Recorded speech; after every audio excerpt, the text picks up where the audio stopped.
దసరా ఉత్సవాల వేళ విజయవాడ ఇంద్రకీలాద్రిపై అపచారం జరిగింది. ఏకంగా ఆలయ సిబ్బందే చెప్పులు వేసుకుని వీఐపీ దర్శనాల టైం స్లాట్లో వచ్చేస్తున్నారు.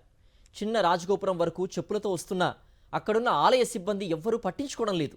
ఆలయ సిబ్బంది తీరు అలా ఉంటే ఇక ముగ్గురు యువకులు చెప్పులతో అమ్మవారి దర్శనానికి వెళ్లారు.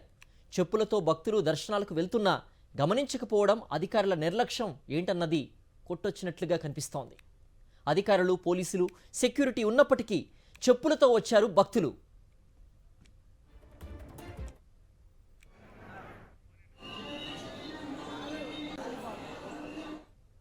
మరింత సమాచారం మా ప్రతినిధి అశోక్ అందిస్తారు. అశోక్, క్యూ లైన్లలో కాదు ఏకంగా ఆలయ ముఖద్వారం వరకు కూడా వెళ్ళిపోతున్నటువంటి పరిస్థితి కనిపిస్తున్నాయి. చెప్పులతో వెళ్తున్నప్పటికి కూడా అధికారులు చోద్యం చూస్తున్నారు కానీ ఎవరు పట్టించుకున్న దాఖలాలు కనిపించట్లేదు. ఈ ఘటనకు సంబంధించిన పూర్తి వివరాలంటే అశోక్.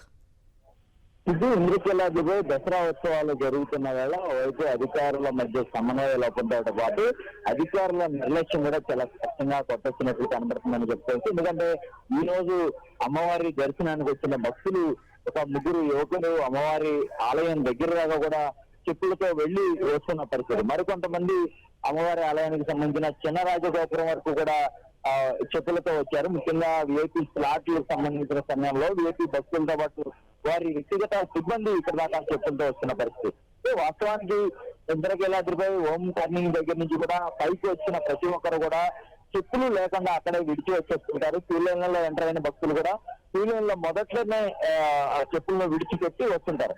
అదే సమయంలో ఎవరైనా చెప్పులతో అమ్మవారి ఆలయానికి వస్తున్న సమయంలో ఇక్కడ ఉన్న సిబ్బంది కావచ్చు, లేదంటే తనిఖీ చేసే పోలీసుల సిబ్బంది కావచ్చు, వారికి చెప్తుంటారు. కానీ ఇంత నేరుగా అమ్మవారి ఆలయం దగ్గర వరకు కూడా చెప్పులతో ఒక నలుగురు వ్యక్తులు వచ్చినప్పటికీ కూడా కనీసం పట్టించుకోకపోవడం.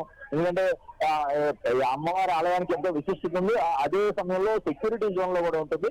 ఇలాంటి ఆలయం ఒక తనిఖీ చేసి మరీ లోపల భక్తులను పంపిస్తుంటారు. కానీ ఎక్కడ ఇంత నలుగురు చెప్పులు వేసుకున్న ఆలయం లోపల వరకు కూడా వచ్చేసినా కనీసం పట్టించుకోకపోవడం పట్ల సిబ్బంది నిర్లక్ష్యం కావచ్చు చాలా స్పష్టంగా కనబడుతుంది. అయితే భక్తులు ఘటనపై ఆగ్రహం వ్యక్తం చేస్తున్నారు. చెప్పులతో వచ్చే వారిని నియంత్రించాల్సిన బాధ్యత ఇటు సిబ్బంది కావచ్చు, అలాగే పోలీసు సిబ్బంది కావచ్చు, వారి అందరి మీద కూడా ఉంది. ఇక్కడ ఎలాంటి ఘటనలు చోటు చేసుకోకుండా చూడాలని వారంతా కోరుతున్నారు. ఓకే అశోక్.